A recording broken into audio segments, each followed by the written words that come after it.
Hello, good morning दोस्तों। मैं doctor Brajesh Yadav आज आप लोगों को डायबिटीज़ के बारे में कुछ जानकारी देता हूँ। शुगर क्या है?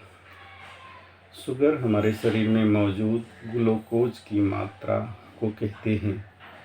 ग्लूकोज शरीर की मुख्य ऊर्जा है जो हमें खाने पीने से मिलती है।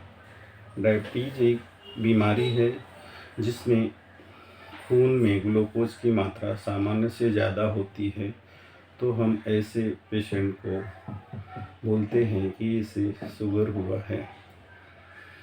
शुगर में शरीर में शुगर कैसे बनती है?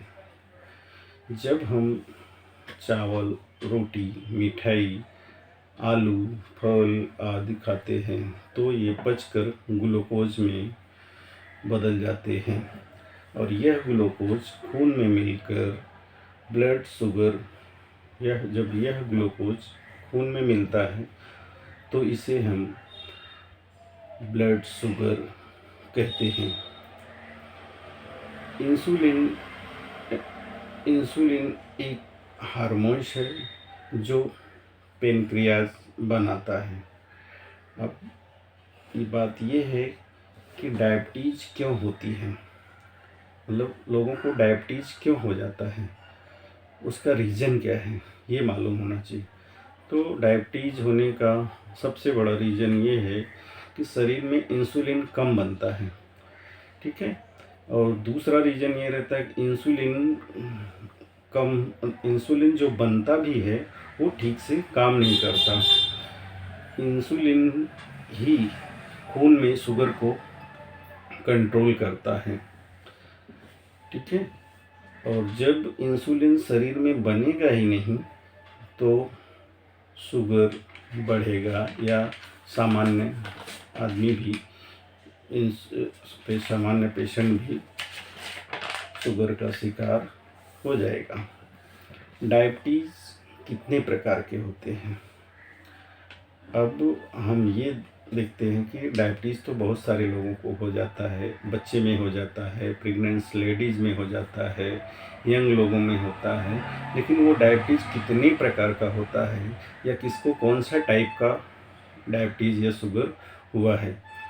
तो डायबिटीज़ मुख्यतः 3 प्रकार के होते हैं। पहला नंबर 1 टाइप 1 डायबिटीज़। इंसुलिन जब बनना लगभग बंद हो जाता है या बिल्कुल नहीं बनता है तो हम उसको बोलते हैं कि यह टाइप 1 डायबिटीज़ है, डायबिटिक का पेशेंट है जिसमें बिल्कुल नहीं बनता। और ऐसे में ज़्यादातर बच्चे और युवा हैं जिसमें बनता ही नहीं। और टाइप 2 डायबिटीज़ उसे बोलते हैं जिसमें सबसे आम बात है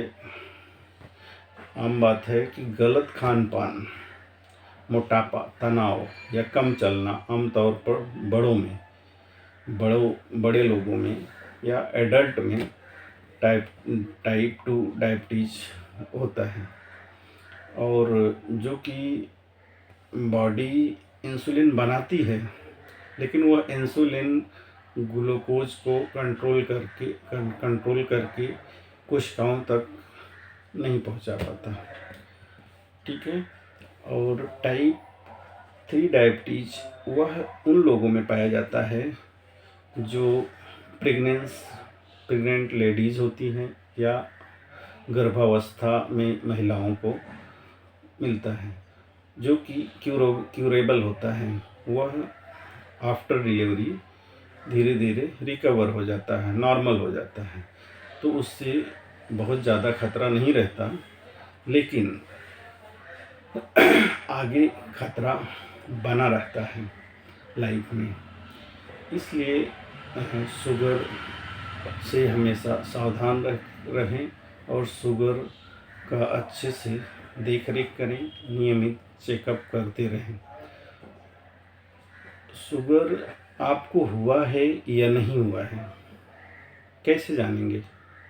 इसके लक्षण क्या हैं?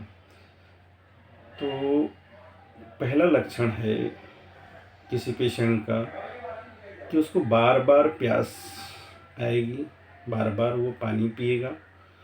और दूसरा लक्षण रहता है कि ज़्यादा से ज़्यादा उसको यूरिन पास होएगा। ठीक है, ज़्यादा यूरिन पास कर रहा है या बार बार ये टॉयलेट के लिए जा रहा है तो इसका मतलब वो शुगर का पेशेंट हो सकता है। तीसरा कारण ये रहता है कि वो उसको कमज़ोरी फीलिंग होएगी और थका हुआ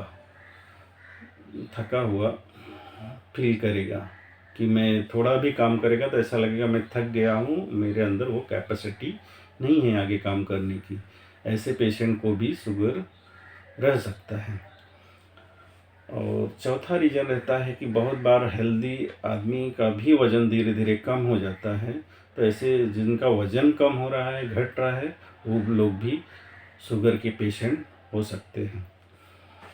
आँखों से धुंधला दिखना, जैसे किसी लोगों को आँखों से बोलते अच्छे से नहीं दिख रहा है, धुंध दिख रहा है, तो इसका मतलब वो भी शुगर का पेशेंट हो सकता है। ऐसा नहीं कि है, वो आफ्टर टेस्ट जब अपन शुगर का तपास करेंगे अगर उसमें पॉजिटिव आया तो है, नहीं तो फिर अब थर्मोलॉजिस्ट को दिखाते हैं, आँख वाले डॉक्टर को दिखा के उसका इलाज करेंगे।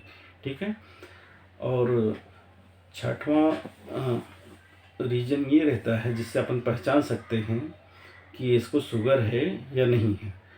तो ऐसे पेशेंट को जब कहीं इंजरी हो जाती है या कोई जख्म हुआ, घाव हो गया, तो वो घाव जल्दी भरेगा नहीं, उसमें टाइम लगेगा। और ऐसे कंडीशन में हम लोग सबसे पहले ऐसे पेशेंट का शुगर तपास करते हैं, डायबिटीज़ चेक करते हैं। अगर उनको डायबिटीज़ है तो उसके अकॉर्डिंग गोलियां चालू करते हैं। ठीक है। ये सब हम लोगों को शुगर को पहचानने में ये सारे लक्षण हेल्प करते हैं। और सामान्यतः हम देखते हैं कि जो पेशेंट को शुगर नहीं है उनका सामान्य शुगर लेवल या डायबिटीज़ लेवल कितना रहता है या कितना रहना चाहिए। तो खाली पेट खाना खाने से पहले अगर हम चेक करते तो 70 से 99 mg/dl होना चाहिए। और खाना खाने के 2 घंटे के बाद का शुगर लेवल हमारा 140 से ज़्यादा नहीं होना चाहिए, 140 mg/dl होना चाहिए। तो आप लोग समझ गए कि हमारा शुगर लेवल कितना होना चाहिए, उससे बचना कैसे चाहिए। ठीक है। अतः मैं आप लोगों को ये एक हेल्थ सुझाव या स्वास्थ्य के लिए जागरूक कर रहा हूँ। धन्यवाद। अगला वीडियो हम आपको शुगर से कैसे बचें उसके लिए घरेलू उपाय क्या है उस पर बनाएंगे। प्लीज़ वीडियो को लाइक करें, सब्सक्राइब करें, कमेंट करें अच्छा सा, और हमें सुझाव दें कि हमारा वीडियो कैसे लगा आपको। धन्यवाद।